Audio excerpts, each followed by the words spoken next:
Bueno, con mi concierto de pájaros. Bueno, vamos a empezar, muchachos. Hoy, 7 de junio del año 2021.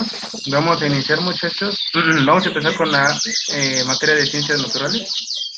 El día de hoy vamos a ver el tema de lo que es energía. Entonces, muchachos, vamos a empezar a hacer una recuperación de los conocimientos que ustedes tengan. Díganme, muchachos, ¿qué saben de energía?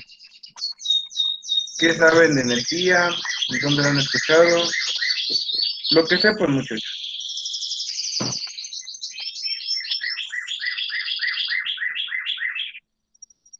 ¿Alguno?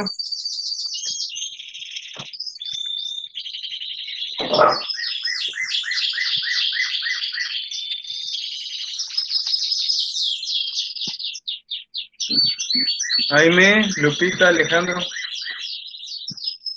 Alguien que me diga qué sabe de energía.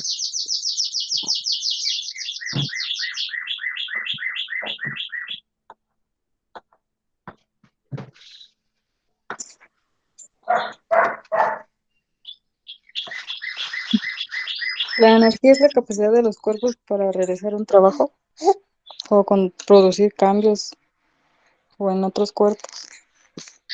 Así es, o sea, muchas veces la energía es la capacidad que tiene un cuerpo para generar un trabajo. Es un concepto que sale muchas veces de internet y es el concepto que todo el mundo conoce, pero a lo que voy es, ok, se dice que es la capacidad. ¿Todos los cuerpos pueden generar un trabajo? ¿Todos? A ver, respondan, muchachos. ¿Todo lo que yo conozco puede generar trabajo?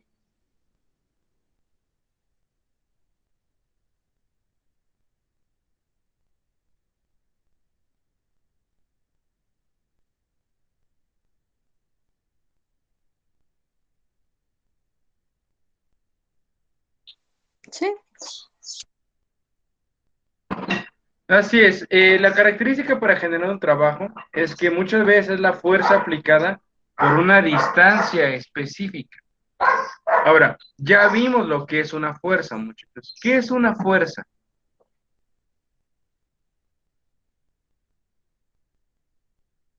La clase pasada vimos eso. ¿Qué es una fuerza, muchachos?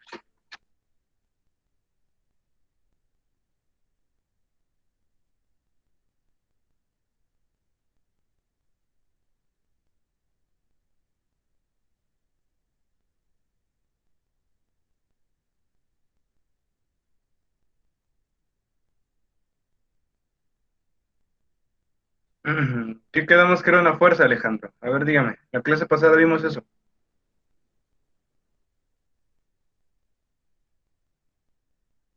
Creo que yo no estaba.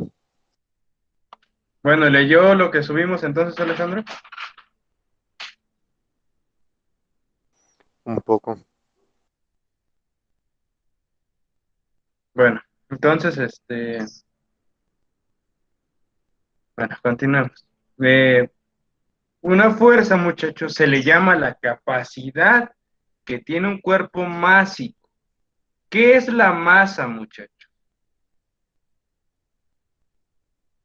Son conceptos básicos, muchachos, que cuando empezamos a abordar lo que es física se los encargué.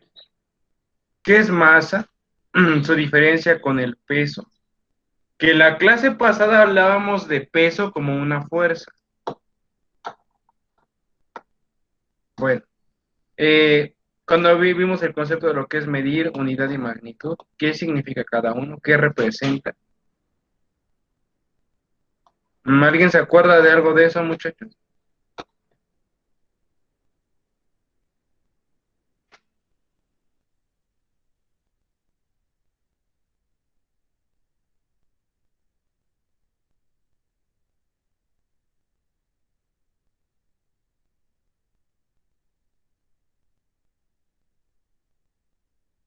Así es, de la masa. ¿Qué es la masa? ¿Se acuerdan? es la cantidad de material o sustancia que posee un cuerpo u objeto material. Así es, muchas gracias, Lupita. Se define como la cantidad de materia contenida en un cuerpo. O sea, ¿qué tanto tiene, muchachos? Esa es la masa. ¿Qué pasa aquí, muchachos? Todos los cuerpos idealmente poseen una masa. Es decir, la masa es la cantidad de materia que posee ese cuerpo. Es diferente al peso, muchachos, porque la masa nunca va a cambiar. O sea, la masa es la materia que tú tienes contenida en tu cuerpo. Y eso no va a cambiar si estás en el planeta Tierra o te fueras a otro planeta, a otro lugar. La materia va a ser la misma. Lo que puede cambiar es tu peso.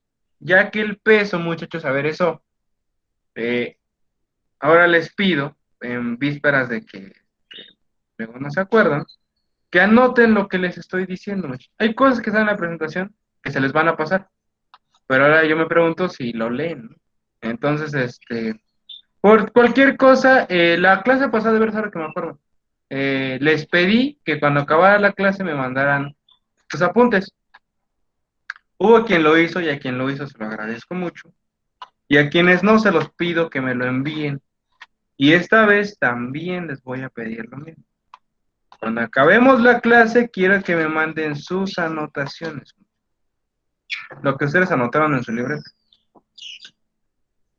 A menos que alguien de los que está aquí me digan, estoy haciendo otra cosa y necesito que me dé permiso para entregarla después.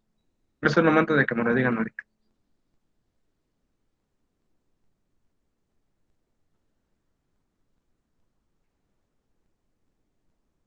¿Nadie? Bueno, entonces espero de los tres que me envíen sus anotaciones.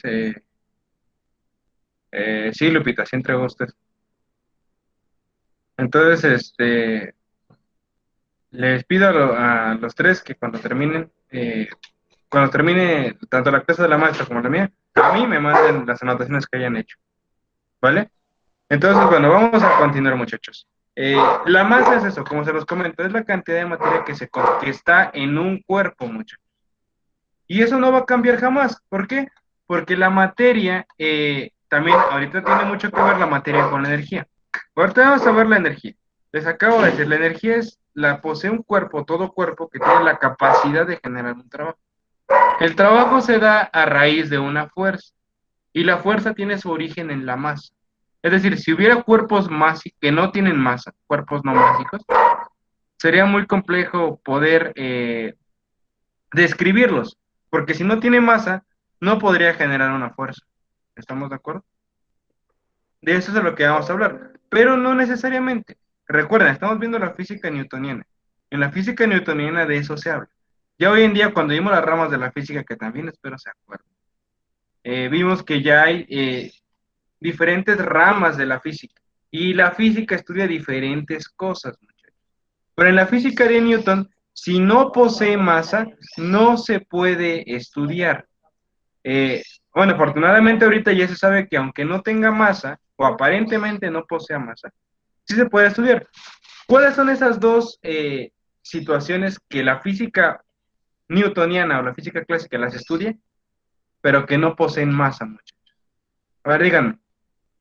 Son dos cosas o dos cuestiones que no poseen masa aparentemente, pero la física newtoniana las estudia aún así. Y eso las dije muchas veces. A ver, díganme, muchachos, las dos cosas que no tienen masa a simple vista o no se sabe, pero que sin embargo las estudia la física clásica. La física clásica es lo que estamos estudiando ahorita, muchachos.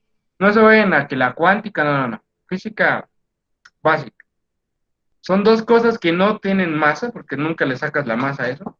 Le puedes sacar la masa a cuerpos que van recorriendo, a los objetos que lanzas, a los objetos que dejas caer.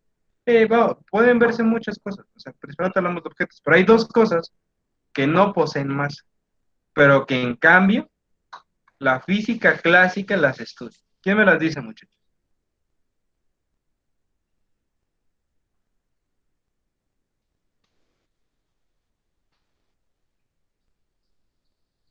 ¿Quién me dice algo, muchachos?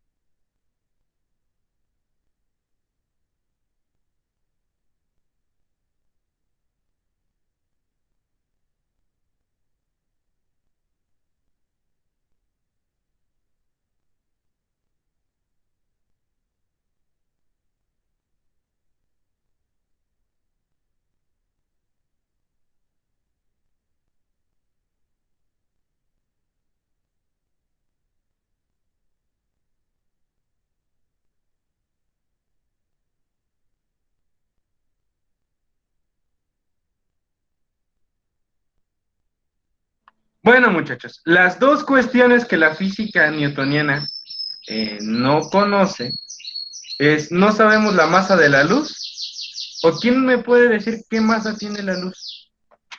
Ahorita todo el mundo estamos de día. ¿Puedo pesar 1 kilo de luz solar? A ver, díganme, ¿puedo pesar 1 kilo de luz solar? No. No.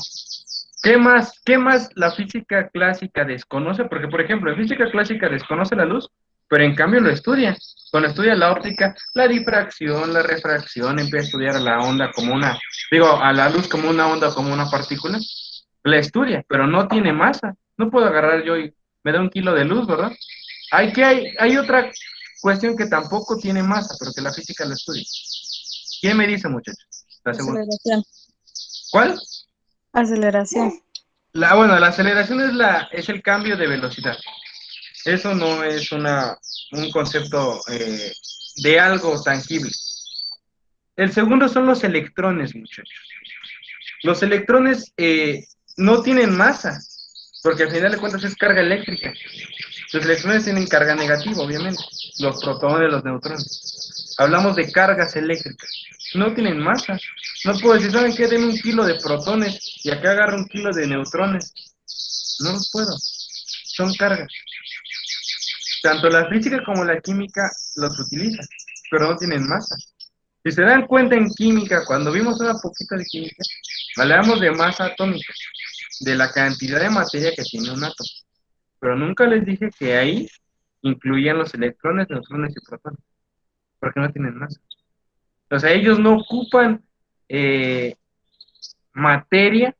Bueno, eh, es un poco complejo de explicárselos a la física que estamos estudiando, pero a grosso modo no tienen masa, muchachos. No tienen masa. ¿Sabían esos dos conceptos, muchachos? Que ni la luz ni las cargas eléctricas tienen masa, pero que en cambio la física los estudia. ¿Lo sabían, muchachos? Yo no sabía. Bueno, ahora ya lo saben, muchachos. Entonces, la próxima vez que les vuelva a preguntar, porque esto se lo voy a volver a preguntar en 1 o 2 semanas. Entonces, recuérdenlo, hagan esas anotaciones. La física desconoce la luz y las cargas eléctricas, ya que no poseen masa, pero es objeto de estudio de la física clásica. Y no nada de la clásica, la estudian muchas más físicas. Pero ahorita la que estamos viendo es la clásica, por eso se los digo así. ¿Hay alguna duda hasta aquí, muchachos? Ya que hablamos de lo que es masa, de lo que es materia, de la fuerza, ¿qué es una fuerza? Ya hablamos básicamente que el trabajo es la capacidad que tiene un cuerpo eh, de poder ejercer una fuerza por una distancia específica y eso genera un trabajo. O sea, trabajo se define como la fuerza multiplicado por una cantidad de distancia. Fuerza por distancia es la fórmula para calcular el trabajo. ¿Hasta aquí hay alguna duda, muchachos?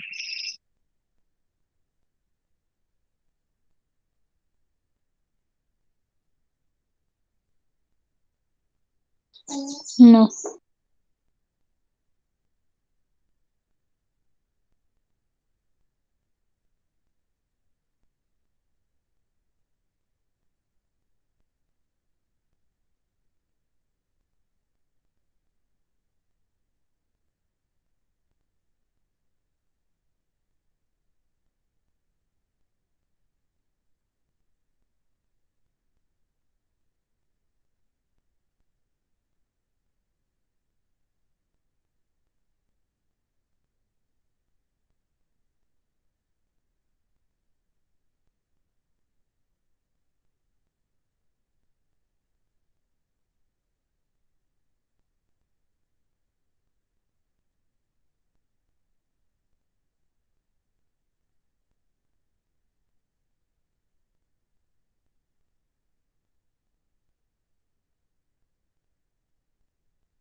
Bueno, entonces vamos a continuar, muchachos.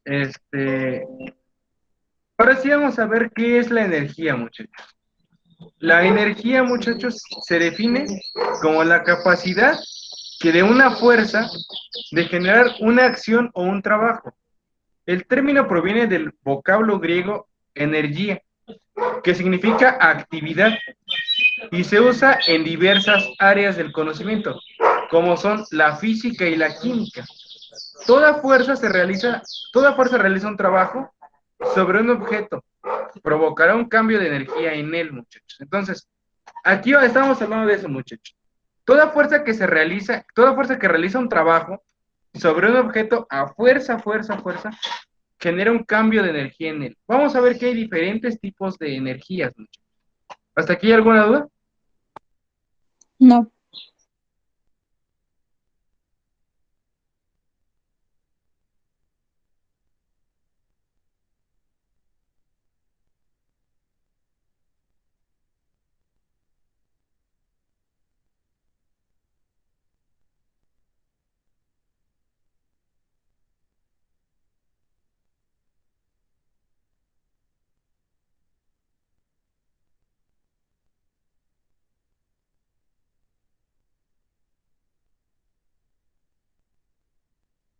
Bueno, vamos a continuar, muchachos. Ahora, existe un principio fundamental en física que se conoce como el principio de conservación de la energía, que establece que la energía no puede crearse ni destruirse, sino que solo puede transformarse. Por ejemplo, vamos a hablar, muchachos, un objeto que cae de cierta altura con una velocidad inicial igual a cero. Transforma toda su energía potencial, que ese es un tipo de energía, vamos a ver qué es una energía potencial, qué es una energía cinética, en energía cinética, a medida que va ganando velocidad al acercarse al piso. El principio de conservación de la energía rige absolutamente todos los fenómenos físicos, desde la caída de un objeto hasta la formación de una estrella. Es decir, entonces un cuerpo pasa de tener una energía de un tipo a otra de otro tipo diferente. ¿Por qué? Porque la energía potencial, muchachos, se representa por la masa multiplicada por la gravedad y por la altura. O sea, la fórmula es energía potencial igual a masa por gravedad por altura. En cambio, la energía cinética se representa como un medio de la masa por la velocidad al cuadrado. ¿Qué puede haber de diferencia, muchachos? Bueno, en similitud, primeramente, las dos poseen masa. O sea, si un cuerpo no poseyera masa o no tuviera masa, no podría tener una energía, lo cual actualmente se sabe que es una mentira. Hay cuerpos que no tienen masa, pero que en cambio pueden generar energía. Pero para la física clásica, ¿qué es lo que estamos estudiando ahorita, muchachos? Todo cuerpo que no tenga una masa no puede obtener su energía. Por lo menos la cinética potencial no puede. ¿Hasta ahí alguna duda, chicos?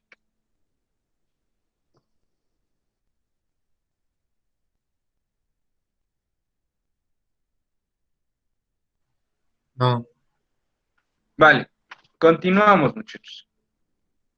Ahora, la energía también puede almacenarse para ser usada cuando se le requiere. Por ejemplo, las pilas o baterías son elementos que almacenan energía química y la transforman en energía eléctrica. Incluso los seres vivos almacenan energía a través de lo que conocemos como grasa, los lípidos o azúcares. Cuando veíamos un poco de biología les hablaba que los lípidos, muchachos, o los azúcares, es la forma en cómo el cuerpo humano obtiene energía, muchachos. Entonces, nuestras células, a ver, alguien que me diga, también esto es de ciencias, nada más que es de biología. ¿Cuál es el alimento de las células, muchachos? ¿A poco las células se alimentan de bisteces fritos, de carne de puerco, de verduras? ¿De qué se alimentan las células, muchachos?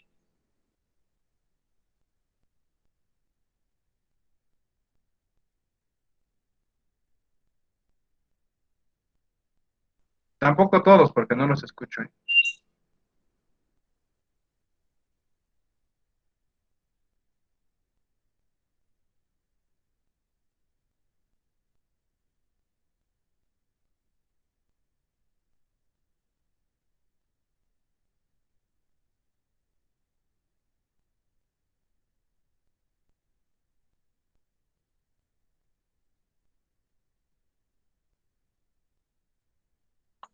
¿Cuál es la energía orgánica, Alejandro? A ver, dígame.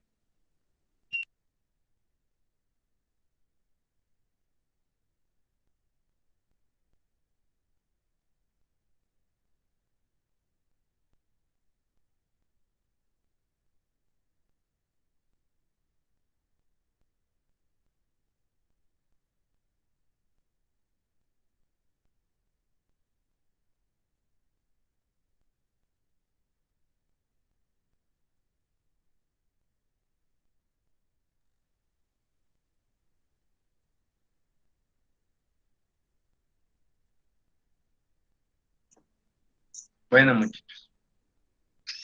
¿Recuerdan cuando les hablé de la célula? Que hay dos tipos de célula, una célula animal y una célula vegetal. Hablamos de sus, de lo que están contenidos. Bueno, ¿qué invento, Lupita? Entonces, mire, eh, las células, el alimento de todas las células es la glucosa. ¿Qué pasa, muchachos? Las células no se alimentan de comer eh, bistecitos, aunque sean muy ricos, las células no comen eso. Nosotros comemos, muchachos, y también hay un principio de conservación de la energía y de la masa, muchachos. No es, el alimento entra y nos lo comemos en la forma que todos conocen, pero no es así como lo aprovecha el cuerpo. O sea, el cuerpo en el sistema digestivo, su nombre se digiere y empieza a obtener lo que necesita. Los carbohidratos, los lípidos, o sea, las grasas, lo que puede adquirir luego. Eso lo transporta por medio de su sangre, muchachos. Y se generan procesos en el cual la célula empieza a oxidar esa energía, eh, libera energía, la célula obtiene su comida y así. Creo cuando les hablaba, muchachos, por eso es que cuando estás muy cansado y te da sueño y sientes que no puedes, te dicen, tómate algo azucarado. Todo el mundo te dice, ¿no? Tómate una coca, porque tiene mucho azúcar.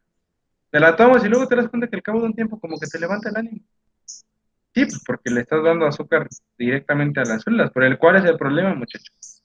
A las células le pasa como a nosotros. Si les das alimento de más, ¿qué les pasa a las células? Se engordan. Es lo que nos pasa a nosotros. Nosotros subimos de peso porque nuestras células se vuelven gorditas. Por esa razón, muchachos. Hasta aquí, bueno, de eso no debería haber una duda, ya que lo vimos hace tiempo, pero bueno, si alguien tiene una duda, me lo puede decir, muchachos.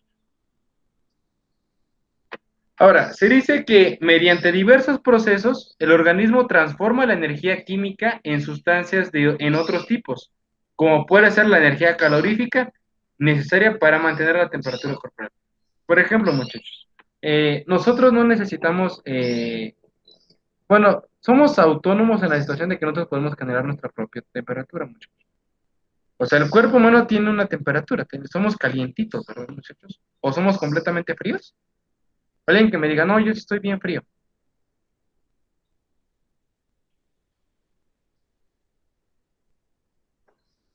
Los seres humanos podemos producir temperatura. ¿Usted qué, Lupita? ¿Usted está bien frío?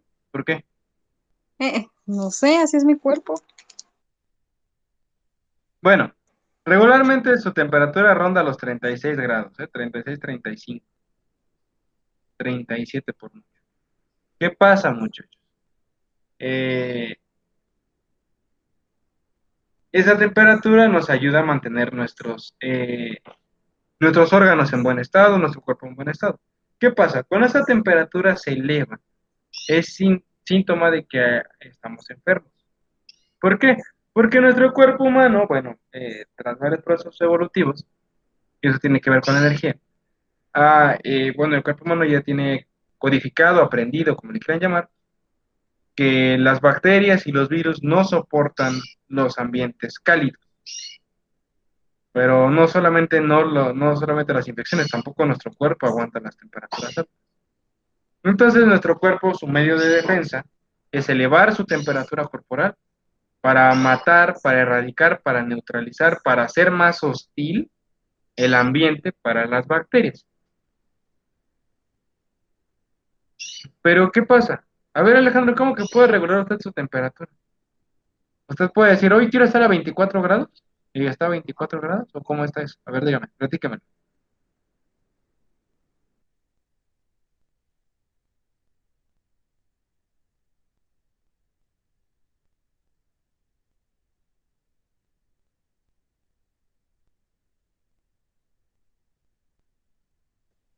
Bueno, entonces regresando.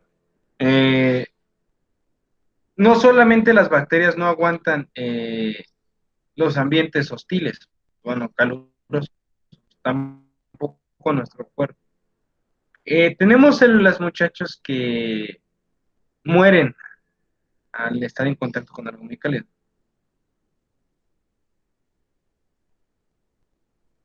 Las neuronas son una de esas células. O sea, las neuronas al elevarse la temperatura, también ellas mueren. Por eso es que es muy peligroso a una persona dejarla con fiebre, porque puede convulsionar. Y se da por esa situación que les acabo de decir. El cerebro y las neuronas son muy sensibles, demasiado sensibles. Entonces, por eso es que es de vital importancia. eh, bueno, no son regulares temperaturas, sino que usted está acostumbrado al calor. Bueno, entonces le digo, eso es lo que pasa, muchachos. Por codificación biológica ya sabemos eso, o sea, tienes temperatura, tienes algo mal. Y probablemente tienes una infección o algo así, ya se te atiende.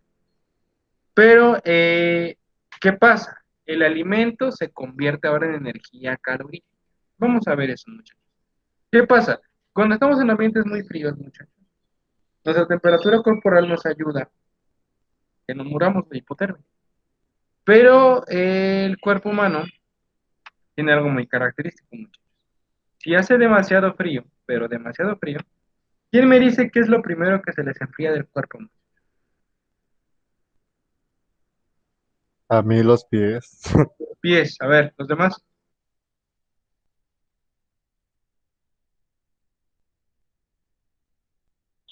Manos.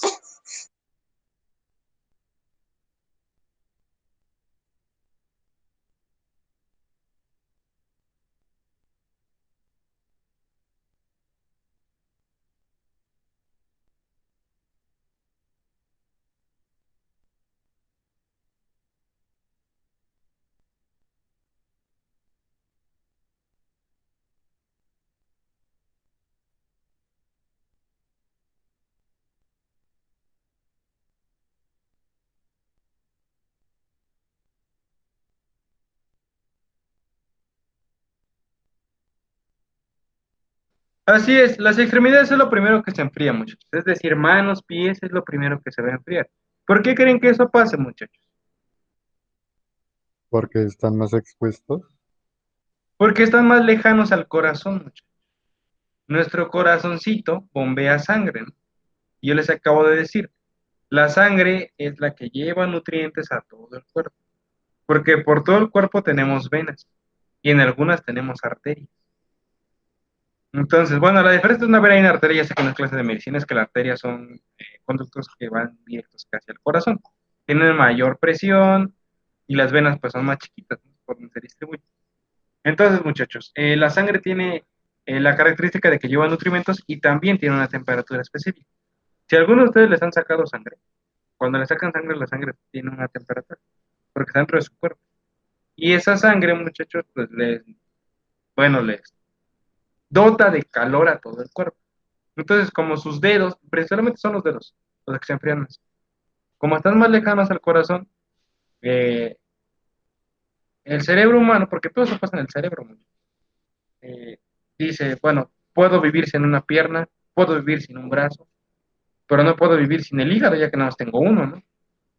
Puedo vivir sin un riñón, ya que tengo dos, pero prefiero no perderlos, ¿no? No puedo vivir sin estómago, nada más tengo un estómago. No puedo vivir sin vaso, nada más tengo un vaso. Entonces, todo el calor se centra en su dorso, en su caja torácica. Ahí se encuentra, digo, en casos de ambientes muy hostiles de mucho frío, eso pasa. Por eso es que se utilizan guantes y cosas para mantener el calor. Pero bueno, a grosso modo, por eso pasan las cosas. Entre más lejanos del corazón, más fácil se enfría. Ahora, ¿qué tipos de energías hay, muchachos? Ya hace rato les hablaba de algunos. Primeramente tenemos la energía cinética. Se dice que es la energía que poseen los cuerpos que están en movimiento, que tienen una velocidad. Si un objeto está quieto, su energía cinética es nula. O sea, ¿qué quiere decir? Si un cuerpo se está moviendo, entonces yo puedo asumir que ese cuerpo tiene energía de qué tipo, muchachos.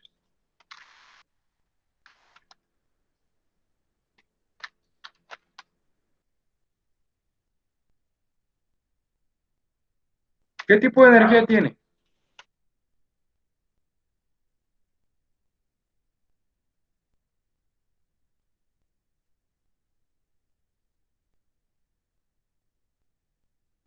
Cinética, muchachos. Acabamos de hablar. Tiene energía cinética.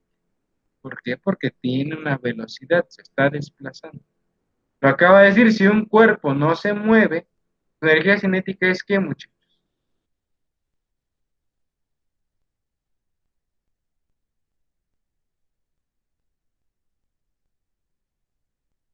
Se dice que su energía cinética es nula. Vamos a continuar entonces, energía potencial. Se dice que es la energía contenida en un sistema físico o en un objeto y que puede luego transformarse en otras formas de energía, como cinética, calorífica, etcétera. Es energía en potencia. Aquí regularmente hablamos de cuerpos que están en reposo y que están a una altura definida. Ahora, la energía eléctrica es la que yo creo que todos conocemos. Se dice que es la energía que existe en presencia de partículas cargadas eléctricamente, lo que hablamos hace rato, electrones, neutrones y protones. El tipo de partículas más comunes es el electrón, bueno, que produce a su alrededor un potencial eléctrico. Cuando otros electrones se mueven a través de ese potencial, adquieren energía eléctrica. Lo que conocemos como corriente eléctrica es una gran cantidad de electrones moviéndose a través de una diferencia de potencial. Ahora, la energía magnética. La energía magnética es la energía que generan las corrientes eléctricas y los materiales magnetizados, imanes. Es decir, también esto pasa, muchachos, para que pueda llegar a su casa, a nuestras casas, energía eléctrica, se utiliza energía magnética. Han visto que en los postes de fuera de sus casas hay unas cajas que se llaman transformadores. ¿Alguien sabe para qué se utilizan los transformadores, muchachos?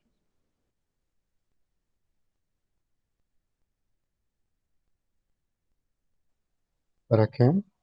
Es que no lo escuché muy bien. ¿Para qué se utilizan los transformadores? Es para la energía, ¿no? Para regularla. Para regularla. A ver, Lupita, ¿qué me iba a decir?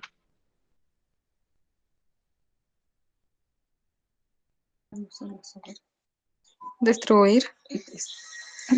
Distribuir. Distribuir. Ok. Bueno, los transformadores tienen diferentes usos.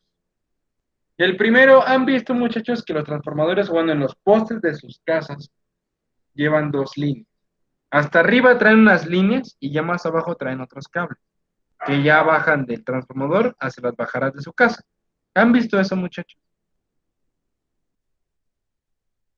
Sí, ¿Y por qué creen que haya dos líneas? Bueno, cuando digo dos líneas quiero decir dos niveles, o sea, hasta arriba trae tres cables y ya abajo trae las bajadas de sus casas. Pero hasta arriba de los postes regularmente van tres cables.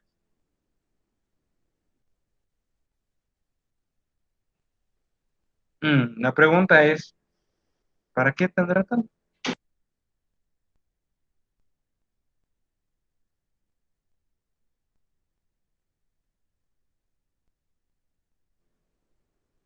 ¿Nadie? A ver, Para, dígamelo, Peter. para que no llegue tanto la energía o la luz.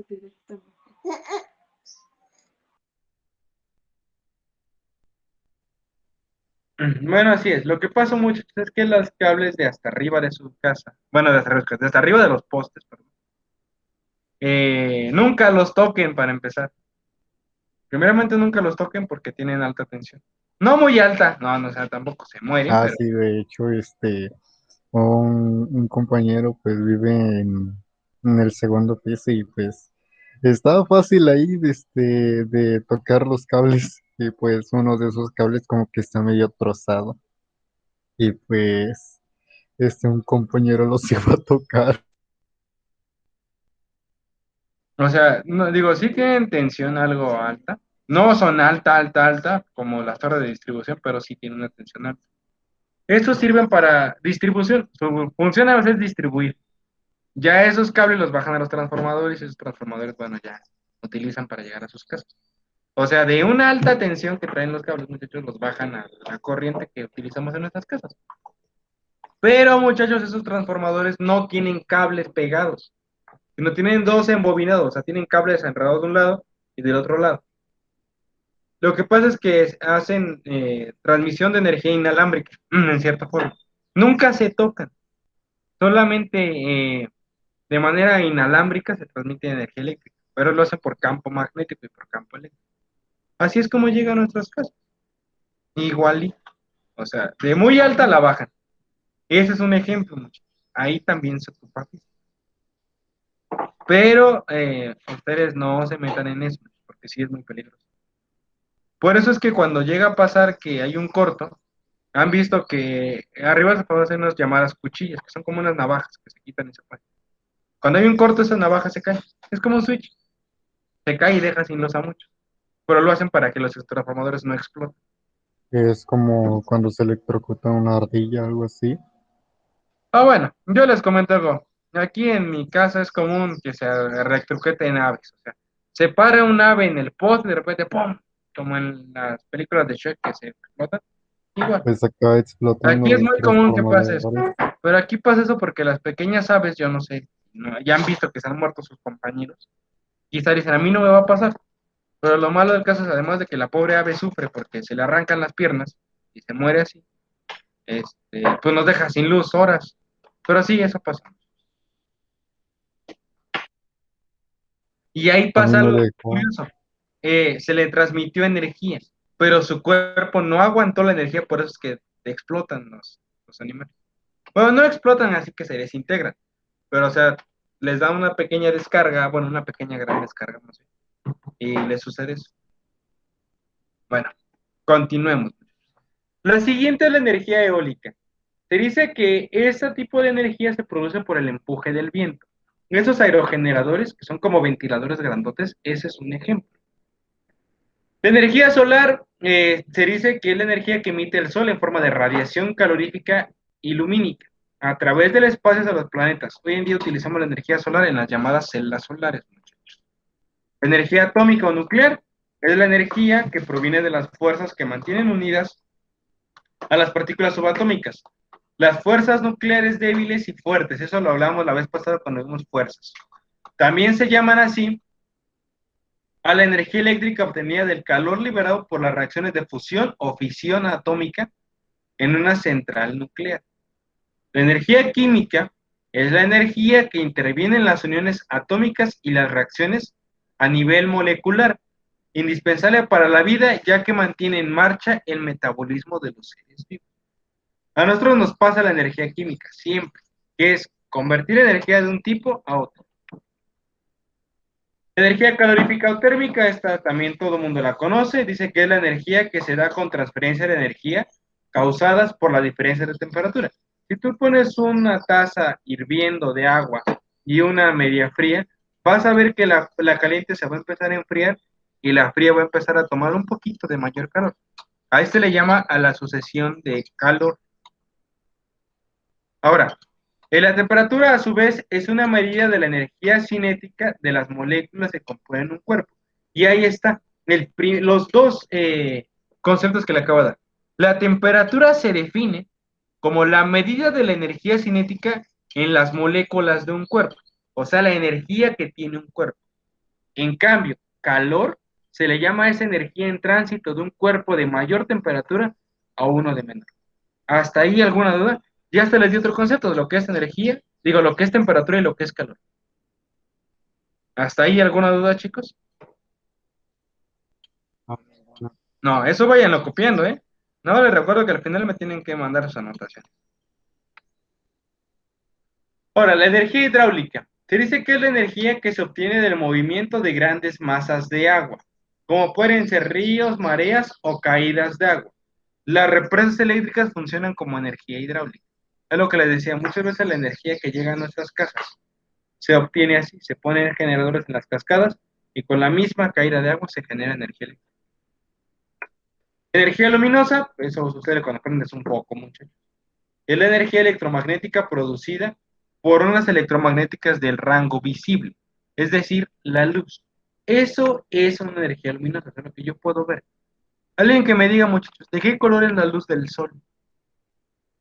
De Blanco. col- es blanco, así es. La energía de la luz del sol es blanca. Tiene todos los colores. La luz del sol tiene todos los colores. Y como tiene todos los colores, el ojo humano, esto lo vamos a ver en óptica, el ojo humano solamente puede ver del rojo al violeta. Si está debajo del rojo se llama infrarrojo. Y si está por arriba del violeta se llama ultravioleta. Entonces, en todo ese espectro visible, a grosso modo les puedo decir, los colores son frecuencias. Entonces, como tiene todas las frecuencias, el ojo humano lo ve como blanco. Pero luego la luz del sol es roja, es verde, es amarilla, pero como tiene todos los colores, yo la veo blanca. La luz del sol es blanca. Emite más ondas electromagnéticas, pero yo no las puedo ver, porque están por debajo del rojo y superiores al violeta. Pero Es en el resto, como el arco iris, pero que no se puede ver todos los colores. bueno, el arco iris también es una difracción de la luz. Tiene todos los colores, pero solamente yo puedo ver los que mis ojos alcanzan a ver, que es del rojo al violeta. Tiene más colores, no sabemos sus nombres. Solamente sabemos que si está por debajo del rojo, le llamo infrarrojo. Y si está por arriba del violeta, le llamo ultravioleta. Pero la luz solar tiene todos los colores. Solamente que mis ojos ven ciertas frecuencias. Y esas frecuencias oscilan entre el rojo y el violeta. Es lo único que puedo ver. Hay cosas que yo no puedo ver. O bueno, que los seres humanos no pueden ver. Y como no sé qué es, le digo, bueno, está arriba del violeta, se llama ultravioleta. Está por debajo del rojo, se llama infrarrojo. ¿Ya? No sabemos qué color sea. Solo sabemos ultravioleta y infrarrojo. Es lo único. No hay más. La energía sonora, muchachos, es la energía que producen las ondas de sonido. O sea, ahorita que estamos hablando, muchachos, aunque sea a la distancia, yo hago una energía, al hablar, hago vibrar partículas. Esas partículas las capta el micrófono de mi computadora, las convierte en energía eléctrica y en pulsos. Para empezar, se codifica, y bueno, no voy a hablar de cómo viaja, pero el punto es que llega al final a ustedes y la bocina traduce eso que yo estoy diciendo y ustedes me pueden escuchar. Estamos en una transferencia de energía. Para empezar, bueno, no, si no me voy a inventar más tiempo, pero las clases en línea es una maravilla de la ingeniería, muchachos, porque aquí podemos ver, ustedes me pueden ver, me pueden oír sin estar presentes. Y todo eso que están viendo es física, porque ustedes, la imagen que están viendo muchos es la combinación, la interpretación y la reestructuración de lo que se estén viendo. Bueno, continuemos. La otra es la energía eléctrica. Una descarga eléctrica ocurre cuando un relámpago impacta en el suelo, emitiendo una radiación visible a simple vista y deja chamuscado el suelo. ¿Por qué? Porque lo que les dije es una descarga muy fuerte de energía eléctrica.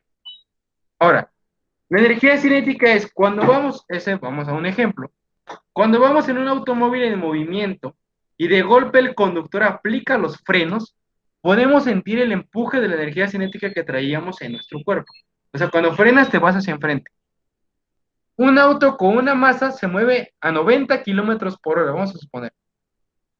Tiene una energía cinética que es muy fácil de calcular. La energía cinética, se los decía, es un mero de la masa. No lo vamos a ver ahorita, y de esa masa la voy a multiplicar por la velocidad al cuadrado. Eso que sienten cuando frenan no es más que la energía cinética. También como el freno de motor. No de motor, pero al final de cuentas es reducir velocidades. Lo que sucede es a lo que voy. Tú vas a una cierta velocidad y aquí entra otra vez lo que es la inercia. La inercia es la fuerza que se opone al cambio. La energía solar se dice que las plantas convierten la energía solar en energía química mediante la fotosíntesis. La energía calórica, aproximando las manos a un calefactor, sentiremos el aire caliente en la piel. Y la energía magnética, que los imanes se adhieren a la puerta de nuestro refrigerador. Eso pasa. Vamos a hablar ya por último, muchachos, del principio de conservación de la energía. Es lo que hablábamos. Se dice que el principio nos dice que la energía no se crea ni se destruye. Vamos a ver. El principio de conservación de la energía o ley de conservación de la energía, también conocido como el primer principio de la termodinámica, establece que la cantidad total de energía en un sistema físico aislado, es decir, sin interacciones alguna con otros sistemas, permanecerá siempre igual, excepto cuando se transforme en otros tipos de energía. O sea, muchachos, yo no puedo perder energía. Si yo tengo energía eléctrica, en el caso de su casa, ustedes prenden el apagador y esa energía ahora se convierte en energía luminosa. No la están perdiendo, solamente que la energía eléctrica se convierte en energía luminosa. Esto se resume en el principio de que la energía del universo no puede ni crearse ni destruirse, únicamente transformarse en otras formas de energía. ¿Cómo puede ser la energía eléctrica en calorífica? Era lo que hablábamos ahorita. Así operan las resistencias.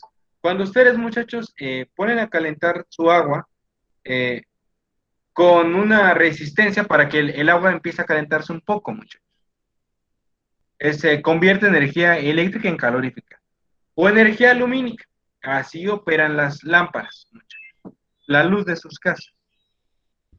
O también esas cosas, eléctricas para cocinar. Ajá, así es, muchachos. Pasan de un tipo de energía a otro. ¿Hasta aquí alguna duda, chicos? No, No, ¿No? ninguna. no. Bueno, muchachos, los dejo con la maestra Daniela para que continúen con la clase, muchachos.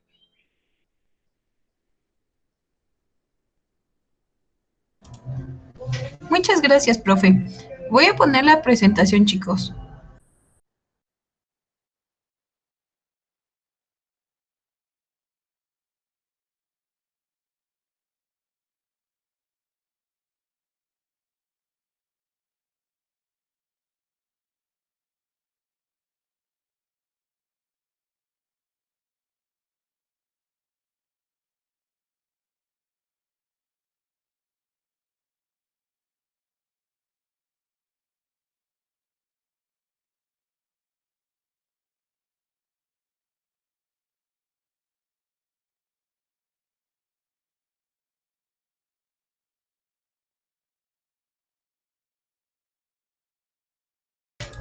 Me indican cuando ya se vea, por favor.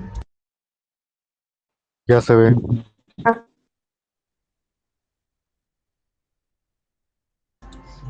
Muy bien, permítanme tantito.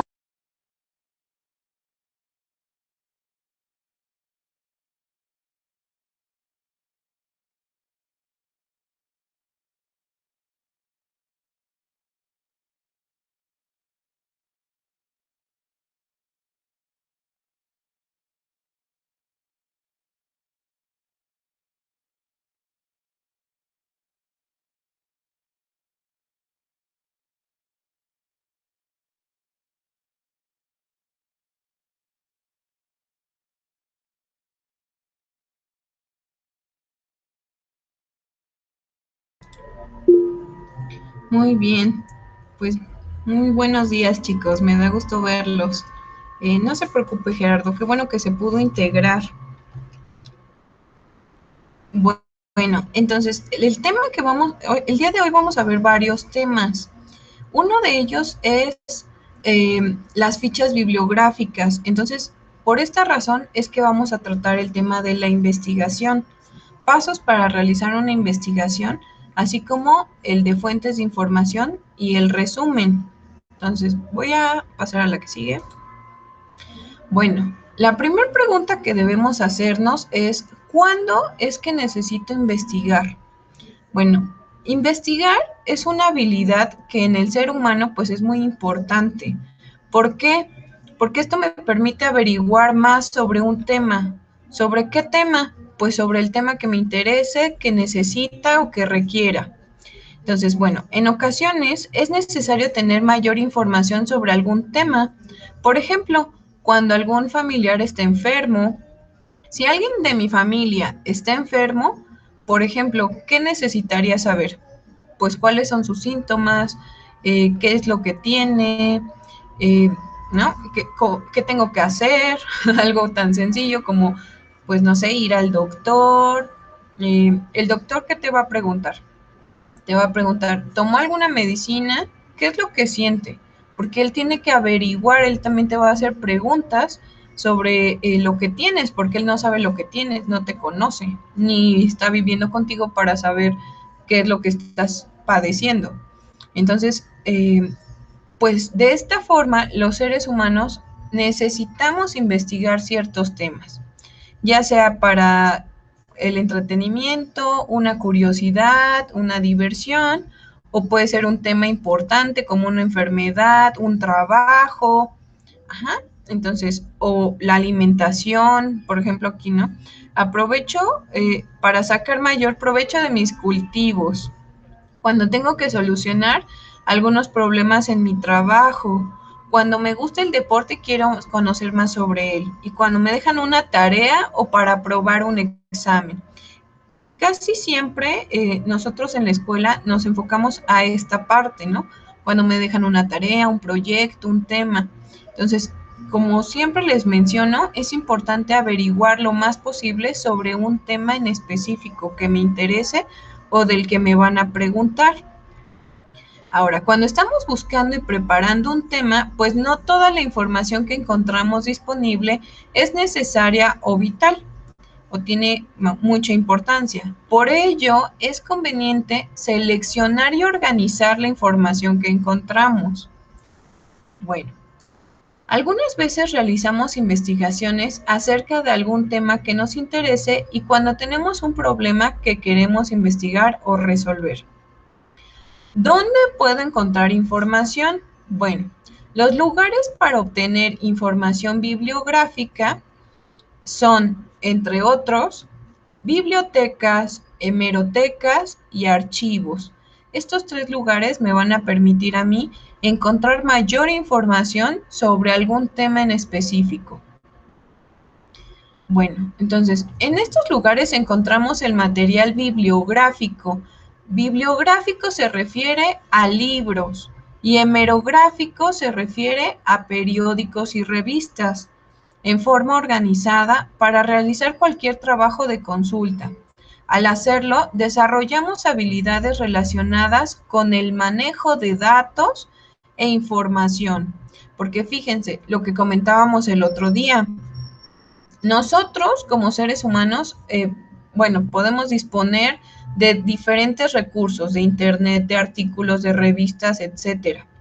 Pero toda esa información que está ahí revuelta o que está ahí ante mí, pues, ¿qué tengo que hacer yo como ser humano? Pues tomar esa información, revisarla, leerla y analizar qué me sirve y qué no. Bueno, entonces, algunas actividades cuando realizamos una visita a una biblioteca, pues es que nos podemos apoyar del bibliotecario o del encargado para que nos ayude o nos oriente en nuestra búsqueda. Aquí depende de cada biblioteca, porque hay bibliotecas un poquito más actualizadas, donde a lo mejor ya no es necesario que yo consulte ficheros, me voy o me dirijo directamente con las computadoras y ahí busco, pongo el título de mi libro o el tema que me interesa o un autor y automáticamente ya me va a dar un resultado. Me va a dar un folio, me va a dar una clasificación y entonces ya puedo buscar los libros que me interesan o que me van a servir para mi investigación. En cambio, antes o en el caso de que acudas a una biblioteca mucho más sencilla, pues hay unos ficheros que están clasificados por nombre de autor, título del libro o tema y deberás llenar la ficha correspondiente para solicitar el libro y entregarla al bibliotecario. Entonces, esta que tenemos aquí, esta fichita, pues es una ficha bibliográfica, donde viene el nombre del libro, el autor y demás datos que en un momento más vamos a ver con detenimiento sobre el libro que voy a sacar de la biblioteca. Bueno, ya sea que me lo presten, el préstamo puede ser a domicilio o que únicamente lo ocupes como consulta ahí mismo. Entonces, decimos que para conocer bien un tema es necesario preguntar, analizar, corregir e investigar. Esos son algunos pasos que tenemos que realizar durante una investigación. ¿Por qué? Primero, debo preguntar cuáles son las preguntas que quiero resolver. Por ejemplo, en el tema del noviazgo o el matrimonio que vimos, pues primero se les planteó una serie de preguntas, una serie de interrogantes que para ustedes va a ser el hilo que conduce las respuestas, ¿no? Ante una pregunta, pues yo voy a dar una respuesta. En ese caso, pues era su opinión. Pero para otro tipo de tema donde debe de tratarse de forma objetiva, yo debo de contestar esas preguntas con información objetiva, es decir, información que está justificada o que está sustentada, que es un artículo, que es un libro publicado. Entonces, ese ya es material que es mucho más apto y no solo es una mera opinión. Bueno, entonces, ahora tenemos que analizar lo que me están diciendo, los datos que estoy recolectando. Ahora, si es necesario que yo corrija algo que a lo mejor yo pensaba que era así y yo corrija esa idea porque encontré nueva información, a lo mejor es un tema mucho más actual y ya no se llama igual o ya se encontraron nuevos, se hicieron nuevos descubrimientos. Entonces, si es necesario corregir las ideas que yo tenía preconcebidas, pues lo hago. Ahora, y pues investigar no solamente en una fuente, sino en muchas más opciones. Bueno, para hacer esto, también el tema del resumen será muy importante. El resumen es una exposición abreviada, concisa y fiel. Estas son sus 3 características sobre los puntos más importantes de un texto o documento. Ustedes conocen el resumen porque cuando les dejamos alguna tarea, una lectura, en muchas ocasiones se les pide que hagan un resumen. ¿Esto qué quiere decir? ¿Qué es un resumen, chicos? ¿Ustedes qué entienden por resumen? A ver, digan. ¿Ustedes han hecho resúmenes? Bueno, a mí me gustan mucho los resúmenes. El punto es que, pues, un resumen es de reunir información, sobre el tema de lo más interesante que sea, y pues ese resumen se tiene que hacer, a hoja limpia. Muy bien, muchas gracias, Ale. ¿Alguien más que quiera participar, que me quiera decir qué es un resumen? Lupita, Gerardo.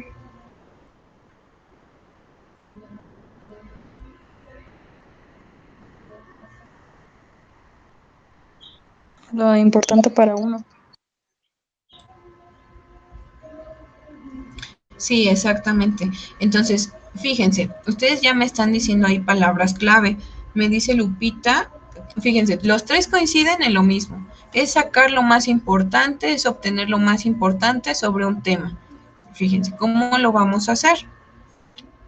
Bueno, hacer resúmenes significa seleccionar la información, reelaborarla, porque no lo voy a copiar tal cual como está en el libro, todo el libro. No, la tengo que reelaborar, reorganizar la información, porque si yo consulto 3 libros diferentes o 3 fuentes diferentes, pues entonces voy a capturar un poco de, no sé, si encontré algo en una página de internet, pues subrayo lo más importante. Si encontré en un libro, igual, yo subrayé lo más importante. Ahora, que tengo esa información, ya saqué lo más importante, pues entonces, ¿ahora qué tengo que hacer? Ahí es donde entro yo como ser humano pensante, pues a apropiarme de esta información y decirlo o ponerlo como lo dicen los autores, pero le doy el orden para mi texto, lo que yo voy a escribir.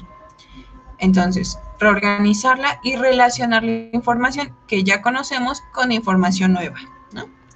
Ahora, algunas formas, y aquí viene lo interesante, para hacer un resumen este es un tip, identificar las palabras clave, es decir, las palabras más importantes del tema, que son las que se repiten más, que están más constantes en el texto, y subrayarlas. De esta forma me voy a dar cuenta cuál es el tema principal, cuáles son las palabras que ocupan más. Bueno, seleccionar las ideas o enunciados más importantes del texto y realizar un ejercicio de síntesis con ellos. Entonces, fíjense, ustedes ya estaban en lo correcto, ¿no? Me estaban diciendo sacar lo más importante. ¿Cómo? Subrayando, ¿no? Subrayando lo más importante, las ideas principales. Ahora, ¿qué es una síntesis? Una síntesis es decir, con tus propias palabras, algo. Entonces, fíjense, el resumen, yo voy a estar capturando información y así como lo dice el autor, lo voy a reorganizar y a elaborar yo. Pero en una síntesis es totalmente tus palabras, por eso van de la mano, porque para hacer un resumen, pues yo tengo que también sintetizar la información, porque también voy a echar mano de lo que yo entiendo sobre esa idea, ¿no? En muchas ocasiones. Bueno, ahora, para elaborar un resumen, es importante revisar el contenido en su conjunto. Si yo tengo un libro, un artículo, una revista o lo que sea que yo quiero resumir, pues necesito tener una idea global de qué trata el texto. Para ello, pues es importante leer, por ejemplo, el índice, los temas y subtemas que lo integran, posteriormente seleccionar los capítulos y párrafos que se quieran leer. Esto sobre todo es si se tiene un libro o, no sé, algo completo que me indique a mí diferentes temas. Bueno, la estrategia de lectura varía de acuerdo con el propósito. Si mi intención es la de satisfacer una curiosidad, si yo quiero saber, por ejemplo, ¿no? Muchas veces en un examen les ponen una lectura completa, una lectura muy larga, y cuando ustedes ven las preguntas al final de la lectura, les dicen, ¿cuántos niños entraron a clase? ¿No? Un ejemplo. Y en la lectura ustedes pueden, si dice cuántos niños, pues lo que tienen que buscar es un número. Entonces, en la lectura van a buscar entre todas las palabras, pues la que sea un número. Y de esta forma sería una lectura rápida, porque no te detienes a leerlo todo, solamente vas buscando la información que te requieren para que entonces contestes la pregunta, ¿no? En ese ejemplo. Ahora, cuando leemos una noticia periodística, igual, ¿qué queremos saber? Pues, ¿qué pasó? Y responder ciertas preguntas. ¿En dónde? ¿Cuándo? ¿Cómo? ¿Por qué? ¿No? Y vas leyendo el título, no, que pues que un señor se mató en la carretera. Ah, bueno, se mató, pero ¿cómo? ¿No? Y ya vas leyendo, vas buscando cuándo, a qué hora, en dónde, o sea, en qué estado, en qué país, ¿no? Entonces vas viendo ciertos datos. Esa es una lectura rápida. Y bueno, hasta aquí voy a quitar esta presentación y voy a hablar de algo más, otro tema relacionado. Permítanme un momento.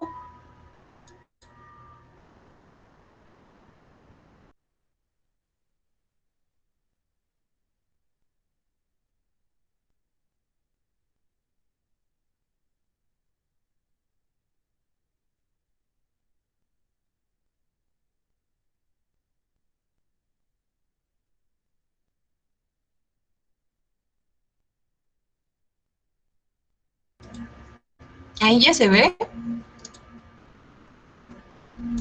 Sí, sí se ve. Muy bien, perfecto. Entonces, fíjense, ahora vamos a ver el tema de la obtención de la información, las normas APA y las fichas de trabajo. Ahorita vamos a hablar de eso. Entonces, bueno, al realizar una investigación sobre un tema en específico, pues se consultan diferentes libros, artículos, páginas de internet u otros materiales. Esta información seleccionada debe organizarse y se deben registrar las fuentes. Ahora, para ello, para unificar los criterios, la American Psychological Association, o sea, APA, por sus siglas, la letra con la que comienza cada palabra, desarrolló las normas APA. Estas son un conjunto de estándares internacionales que se deben respetar en los formatos de presentación de trabajos escritos. Esto quiere decir que cuando yo hago un trabajo escrito, debo de seguir ciertos estándares para que no importa si estoy en otro país, China, Estados Unidos, México, cuando tú leas un texto, aunque esté en otro idioma, aunque sea de otro país, aunque sea de otro estado, o quien lo haya escrito, voy a seguir teniendo los mismos estándares. Esto es para unificar, que todos estemos iguales y entendamos cuáles son las referencias que ocupa, cómo se hace una cita. Ahorita vamos a ver todo eso. Bueno, esta normatividad contempla el manejo de fichas y referencias documentales, es decir, fichas bibliográficas y fichas de trabajo. De las fichas de trabajo nos vamos, engloba la ficha de resumen, la ficha de paráfrasis, la ficha de cita textual, ficha de comentarios propios. Estas son fichas de trabajo. Entonces, cuando yo investigo, ¿qué hago? Yo voy a elaborar unas pequeñas fichas donde voy a poner la información más importante. Aquí les puse algunos ejemplos. En las imágenes podemos ver cómo son. Entonces, las referencias son libros, páginas de internet, periódicos y artículos de revistas. Las fichas de trabajo, bueno, cuando realizamos una investigación debemos guardar la información investigada y para ello utilizamos fichas de trabajo y las hay de varios tipos. Aquí les puse algunas imágenes donde en un pequeño trozo de papel pongo, ¿no?, los datos importantes. Ahorita vamos a ver cuáles. Este es un ejemplo de una ficha de resumen, donde su función es, pues, registrar un resumen que se extrae del texto original. Entonces, fíjense, aquí tengo mi fichita. Tengo el nombre del autor, tengo el tema, tengo el título, el tema y la página. Después pongo el resumen de lo que trata ese texto. ¿Para qué? Para que cuando yo haga una investigación, yo pueda tener en orden las ideas principales y sea mucho más fácil, más sencillo, que cuando yo requiera cierta información, pues todo lo tengo en fichitas. Esas fichitas las resguardo y cuando necesite un tema o sacar algún dato, pues solamente consultaré mis fichas. De esta forma es mucho más organizada y mucho más práctica y me beneficia a mí. ¿Por qué? Porque es un trabajo que yo ya hice y que me es mucho más sencillo acceder a esa información. De hecho, yo antes, cuando eran clases presenciales, vaya, Ajá. yo estaba en contabilidad y pues usábamos esas fichas también, para reunir también información y hacíamos un grupo de personas, o sea, de mis compañeros, que pues reunía información en cada una de esas hojas.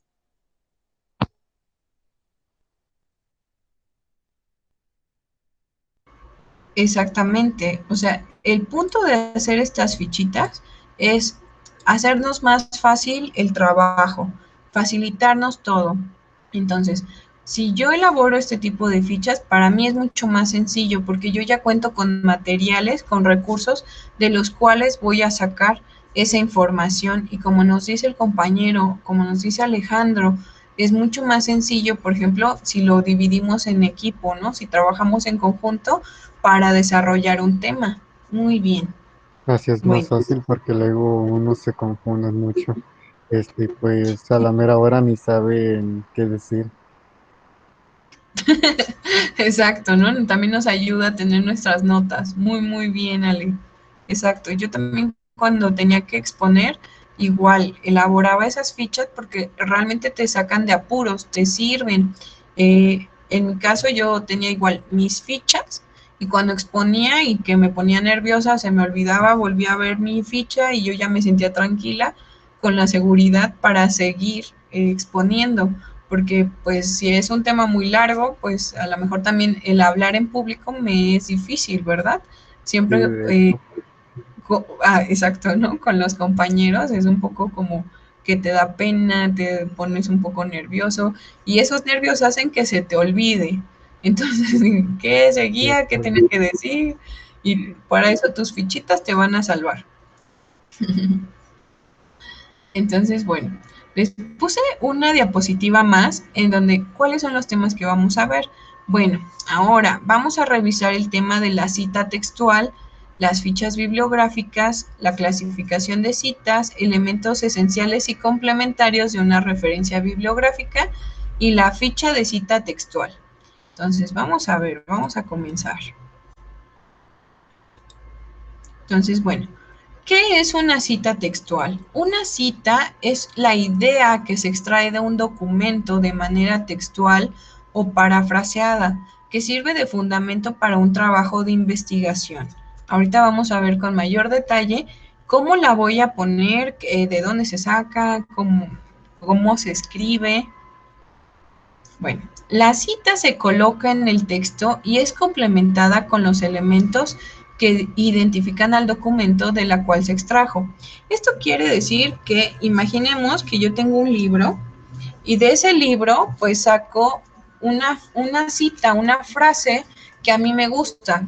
¿Por qué? Porque lo explica muy bien. Entonces, si yo no puedo decirlo de una mejor manera que el autor, entonces tomo esa frase, digamos, la corto o la extraigo de ese texto y la voy a incluir en mi propio resumen o en mi investigación o en mi texto.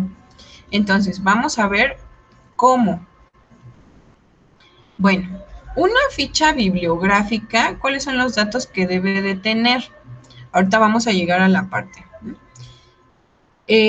Aquí vamos a cambiar un poquito de tema. ¿Cuáles son los, o mejor, les voy a poner esta parte de la... Aquí, espérenme. A ver, este es el ejemplo de la cita textual. Ahorita voy a regresar al de las fichas bibliográficas. Bueno, entonces, como les decía, ¿no? Aquí les puse un ejemplo de cómo es una cita textual. Resulta que lo que está en amarillo, lo que está subrayado, es mi cita.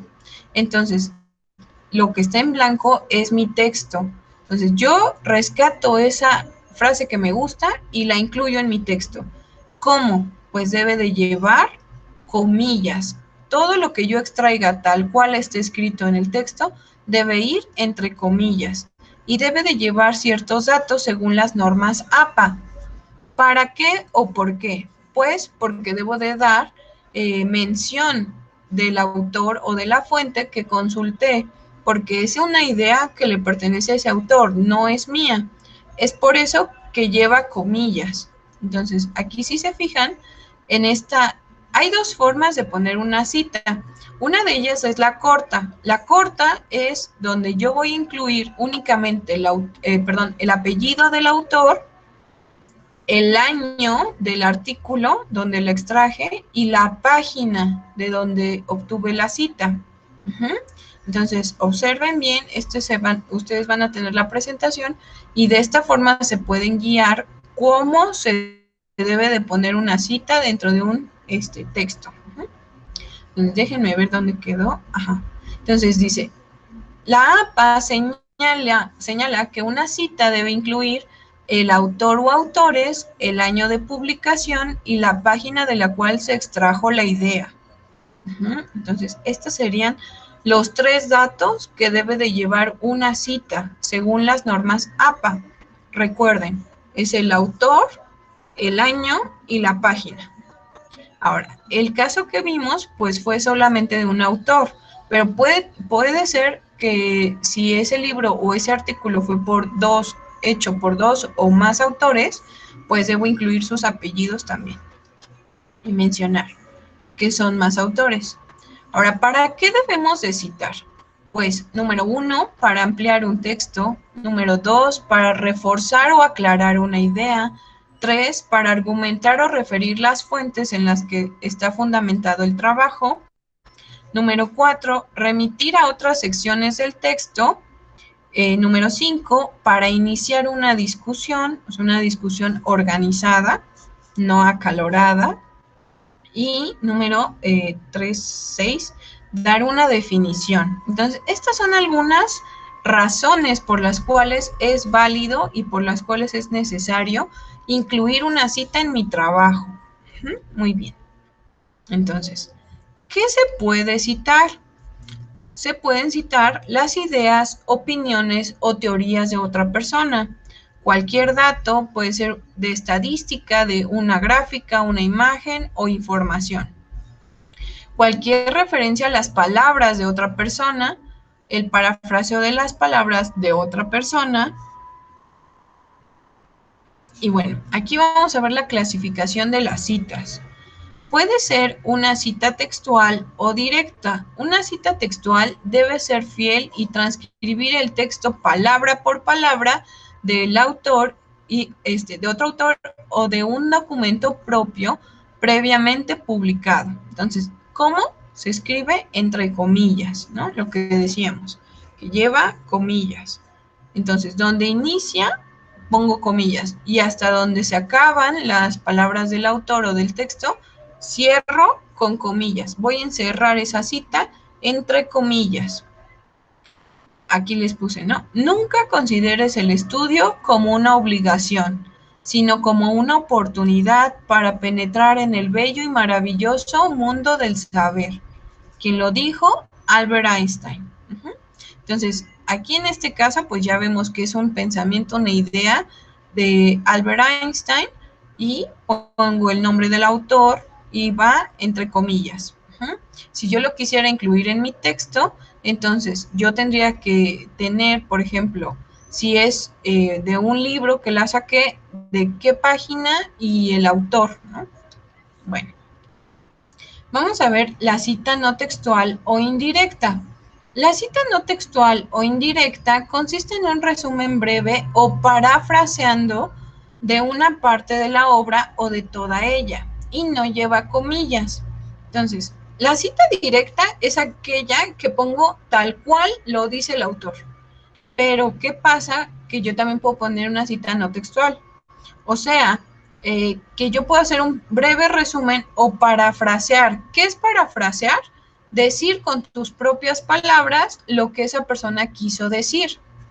Entonces, imagínense que alguien me hace un comentario y yo digo, bueno, lo que quiso decir Lupita es que tal y tal y tal. Y entonces con esa explicación sería una cita no textual o cita indirecta, porque yo estoy diciendo lo que yo entendí que dijo Lupita, ¿no? Por ejemplo. Entonces, bueno, esta no lleva comillas porque no son las palabras directas del autor. Y aquí les puse el ejemplo. Entonces pongo el número de ficha, la página, el título, el tema y lo que quiso decir. Bueno, entonces, una vez más, ¿no? Parafrasear es dar una explicación de un texto con tus propias palabras sin omitir lo esencial de su contenido. Entonces, tú debes de hacer el esfuerzo de que cuando escuches o leas algo o estés tratando de decir lo que alguien más dijo, rescates lo más importante, no lo que tú entendiste solamente, sino lo que la idea general, lo esencial, las palabras clave de lo que esa persona quiere transmitir, para no tergiversar, para no cambiar el significado de lo que esa persona te quiso decir o quiere decir. Y pues, por supuesto, no haya malos entendidos. Ahora, una referencia bibliográfica es el conjunto de elementos suficientemente detallados para identificar la fuente de la cual se extrae la información. Entonces, aquí vamos a tener elementos esenciales y elementos complementarios. Entonces, elementos esenciales, o sea, estos son los más importantes, va a ser el autor, el título y el pie de imprenta. El pie de imprenta, ¿qué incluye? Pues incluye el nombre de la imprenta o editorial, el lugar y el año de impresión de un libro, revista u otra publicación, que suele ir al pie de la portada o de la contraportada. Bueno, aquí les puse una imagen donde está un libro, es el esquema de un libro y nos especifica las partes de él. Entonces, como pueden ver, de este lado nos dice portada, esta es la portada del libro, la guarda interior, la solapa, las páginas, el lomo, la contraportada, que es lo contrario a la portada, y las hojas. Entonces, fíjense, aquí nos dice cómo sería imprimir la portada de un libro, ¿no? De este lado tendríamos del lado derecho la portada y del lado izquierdo la contraportada, porque al colocarlo en el libro, de frente quedaría la portada y el reverso sería la contraportada. Bueno, los elementos complementarios, estos ya no son tan importantes, sin embargo, se pueden incluir. ¿Dónde? Al final de toda mi investigación. Entonces, esta consta de los números de páginas, nombres del autor, prologuista, colección o serie, número de tomos, etcétera. Entonces, si yo tengo, por ejemplo, una enciclopedia y consta de distintos tomos, también yo lo puedo incluir en mi bibliografía. Vamos a ver. En un trabajo de investigación, todas las citas que aparecen en el texto deberán ordenarse alfabéticamente en una lista de referencias bibliográficas al final del trabajo. Entonces, de donde yo saque citas, todo lo que yo ocupe de libros, lo tengo que poner al final. ¿Cómo lo voy a poner? Pues en orden alfabético. Fíjense, aquí dice, las referencias bibliográficas utilizadas en la obra se encuentran en orden alfabético. Entonces, fíjense, al final de mi libro, yo me tomé la tarea de subrayar para que ustedes puedan ver el apellido del autor, cómo inicia, y si se fijan del lado izquierdo, coloqué las letras en orden alfabético, ¿no? Con las que empieza el apellido del autor. ¿Por qué? Porque de esta manera se debe de organizar. Si yo no ocupé en ningún texto que empiece el autor con una letra A, pues lo omito, pero debo de seguir el orden alfabético. Entonces, B, C, D, dependiendo de lo que yo haya ocupado. Si yo solo ocupé 3 autores y uno empieza con A, otro empieza con R y otro empieza con Z, pues en ese orden los voy a poner. El que empieza con A, el que empieza con R y el que empieza con Z. Porque van en orden alfabético. Bueno, acá les puse otro ejemplo. Aquí sí tienen autores con apellido A, ¿no? Miren, no hay con Z, el último que pusimos es con R. E igual, si hay 2 autores que, por ejemplo, aquí empiezan con R, seguimos el orden alfabético. El primero empieza Randall, la primera letra es R, la segunda es A, y después tenemos Robin y Ross. Entonces, R-O, pues seguiría, y al final R-O, y fíjense cómo los dos siguen con O, y sigue prevaleciendo el orden alfabético, porque entonces me voy a la tercera letra, y la tercera letra empieza con B. En cambio, la última, pues ya lleva S. En el orden alfabético, pues iría después. Entonces, primero Randall, después Robin y luego Ross, siguiendo el orden alfabético. La primera letra, la segunda letra, y si no, reviso hasta la tercera letra, para que haya orden en mi bibliografía. Bueno, entonces este es el ejemplo de ficha textual que les quería poner. Su función es registrar la información de un texto utilizando las mismas palabras del autor. Estas fichas se usan cuando es imposible hacer una paráfrasis del texto. Lo que les decía, yo voy a sacar una cita cuando yo no puedo ponerlo en mis propias palabras, ya sea porque el autor lo explicó de una mejor forma o porque tal vez, así como está escrito, es casi casi perfecto, excelente. Entonces no le puedo mejorar, no le puedo cambiar o yo no puedo decirlo de una mejor forma. Porque recuerden que al final del día tu texto debe de estar en función de que el lector pueda comprender lo que estás diciendo. Y si esa es la mejor forma, a lo mejor les voy a poner dos ejemplos.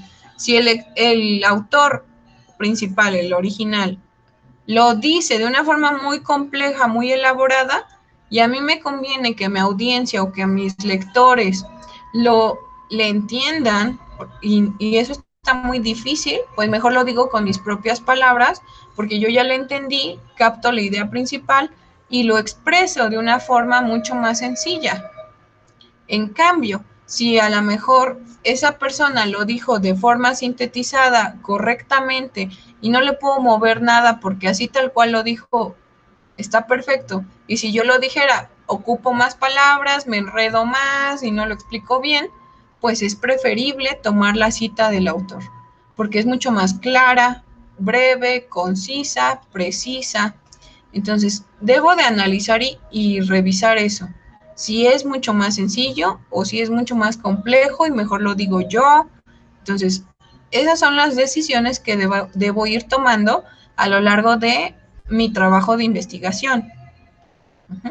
Y bueno, entonces recuerden, las citas textuales siempre van a llevar, siempre, siempre, siempre, una cita textual lleva comillas. ¿Por qué? Porque son las palabras tal cual las dijo el autor. No le he movido, no le he cambiado, nada. Son las palabras textuales.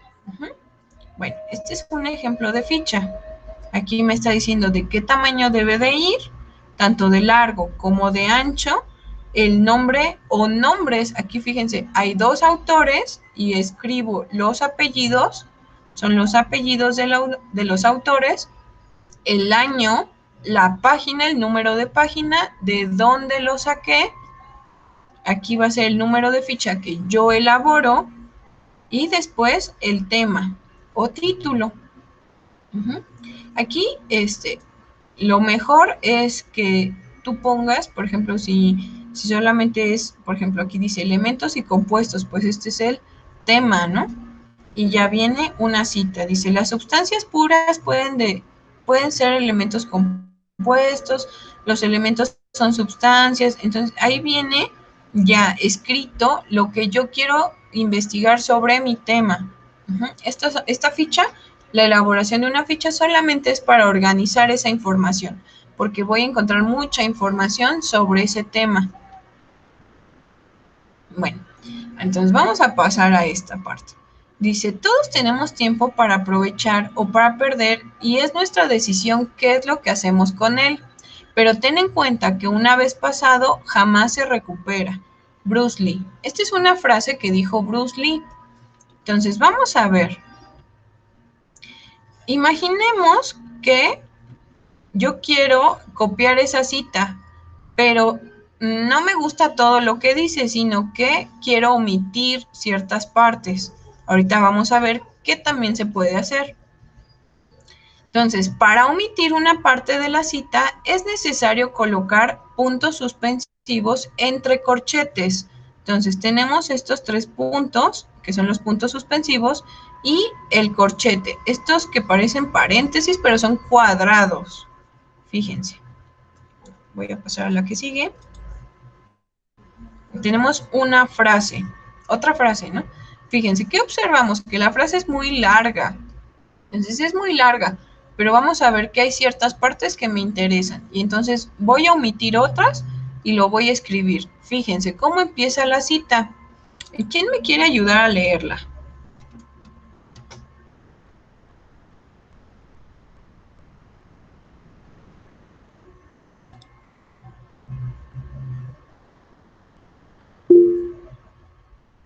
A ver, Alejandro, ¿me puede ayudar, por favor? Sí, ¿Qué dice?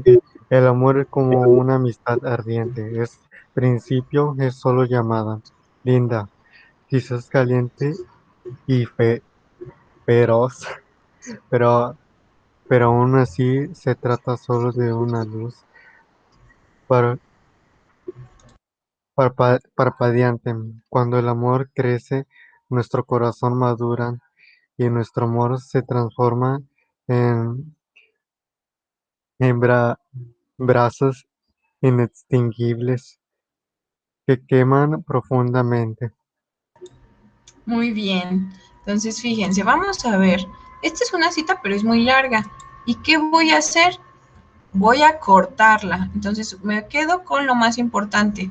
La copio tal cual, las palabras, pero le voy a quitar. Aquí no le voy a agregar, le voy a quitar. Entonces, fíjense.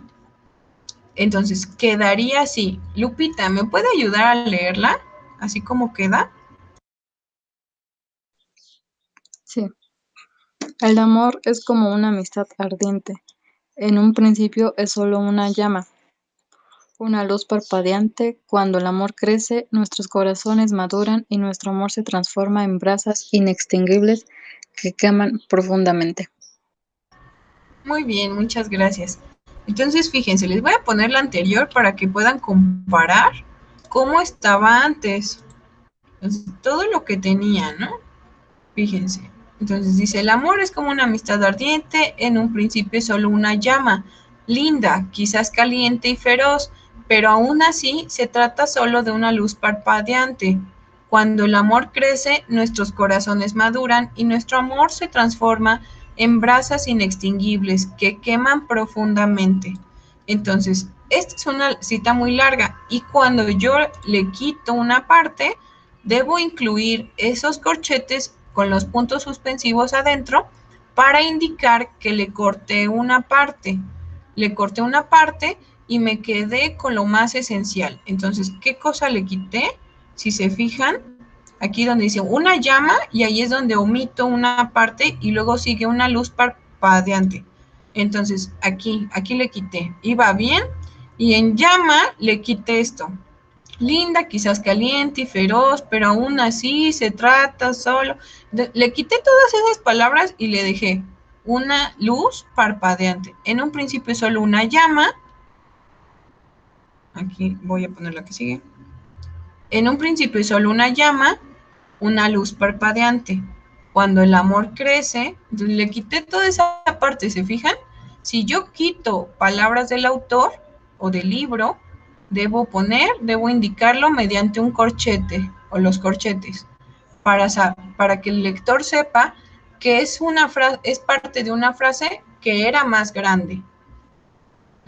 Bueno, entonces a lo mejor para lo que yo estoy escribiendo o que estoy investigando, pues no me interesa todo lo que está diciendo, pero sí me interesa una parte. Entonces lo copio tal cual, solamente le corto lo que no es tan esencial para mí o para mi tema y lo incluyo.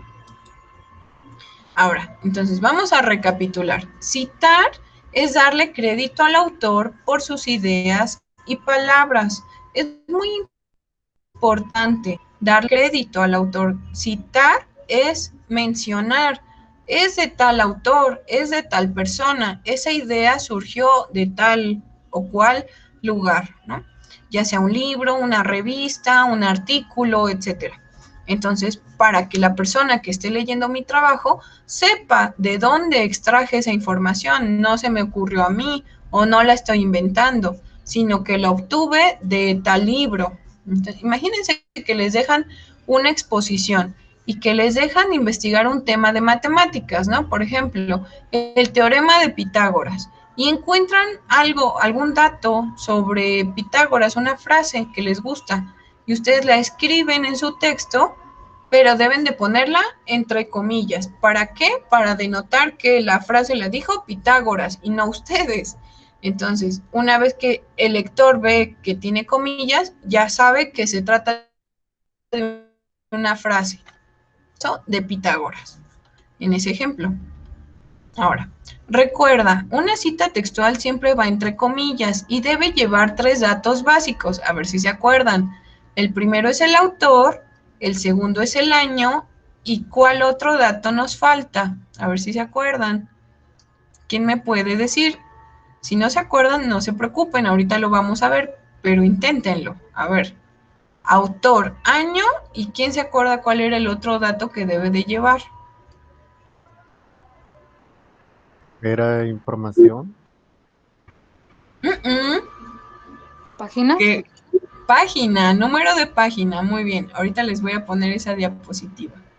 Fíjense, vamos a ver, vamos a ir atrás y les voy a enseñar dónde decía, ¿no? Vamos a ver si se acuerdan. Ahí, aquí. Entonces, hay tres datos que se deben incluir: el autor, el año y la página, el número de página de donde extrajiste la idea. Estos son los básicos que deben de recordar al señalar una cita: el autor, el año y la página, de donde sacaron esa información. Ahora vamos a ver, vamos a regresar donde estábamos. Ahí, ajá, ahí. Entonces, siempre debemos darle valor a las ideas de los demás, nombrando el autor y su trabajo. Entonces, los datos que debe llevar tu ficha es el autor y año, la página, el número de ficha que estás realizando, la materia, el tema o título y tu cita textual. Entonces, este es el esquema, este es el formato y estructura que debe llevar tu ficha, la ficha de cita textual. Porque si solo anoto la cita textual, pues no voy a saber todos estos datos que son importantes. Bueno, esta es la ficha, pero vamos a ver que cuando tú estás redactando un escrito, solamente deben de llevar, aquí les puse el ejemplo, déjenme encontrarlo. Ajá, entonces imagínense, este es cuando estás elaborando un resumen o un trabajo de investigación. Si estás haciendo un trabajo de investigación, los tres datos que debe llevar son el nombre del autor, el año y la página. Ahí mismo, después de la cita. Pero el otro caso, el de las fichas, es solamente cuando yo aparte escribo por aparte mis fichas sobre ese tema. Entonces son esos dos casos. Entonces, por eso es que aquí en la ficha incluyo también el tema, el título y mi número. Si yo ocupo 5 fichas, pues la número 1, la número 2, la número 3, 4 y 5. Ahora vamos a ver. Imagínense, aquí les puse una ficha textual. Autor, ¿no? Aquí Martínez del Campo. Materia, lengua y comunicación. Año, 2015. ¿De qué página la saqué? De la página 25. Título, Máscaras Mexicanas, Simbolismos Velados. Entonces, aquí les voy a dejar una tarea, una pequeña tarea. Ustedes van a elaborar una ficha textual, una ficha de cita textual. ¿Cómo? Pues con este texto. Les puse un texto y así se llama: Máscaras Mexicanas, Simbolismos Velados. ¿Y qué van a hacer? A ver, permítanme un momento.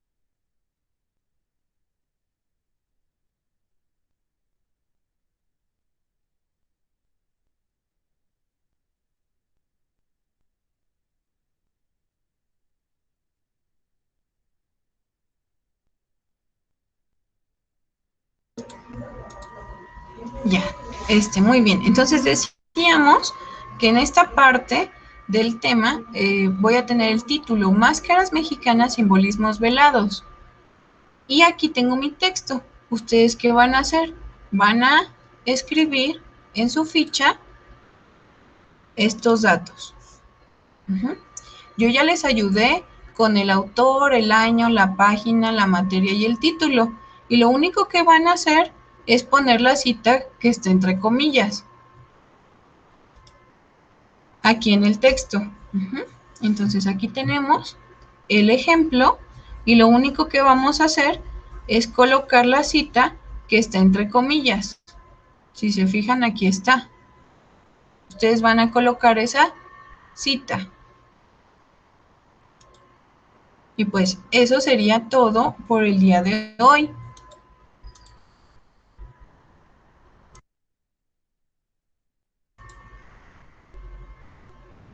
Hasta ahí vamos a dejar la grabación, ¿verdad, profe?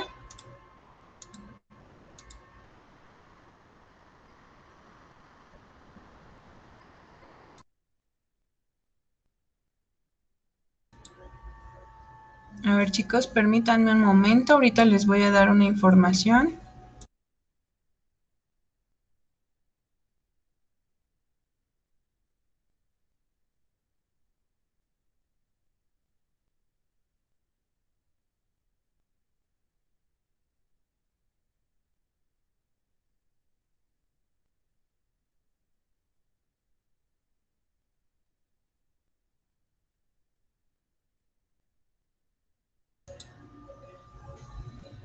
Profe, usted me indica cuando ya haya terminado la grabación.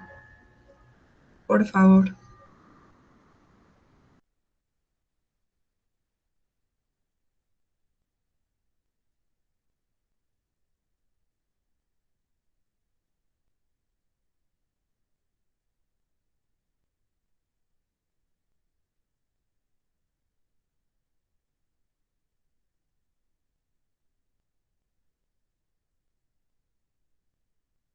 Se habrá ido el maestro. Sí, creo que no se escucha. Profe, Ya Apenas una solucionó. llamada. sí, déjenle llamo. Estaba escribiéndole mensaje, pero a ver, Lo necesitamos, dígale. exacto.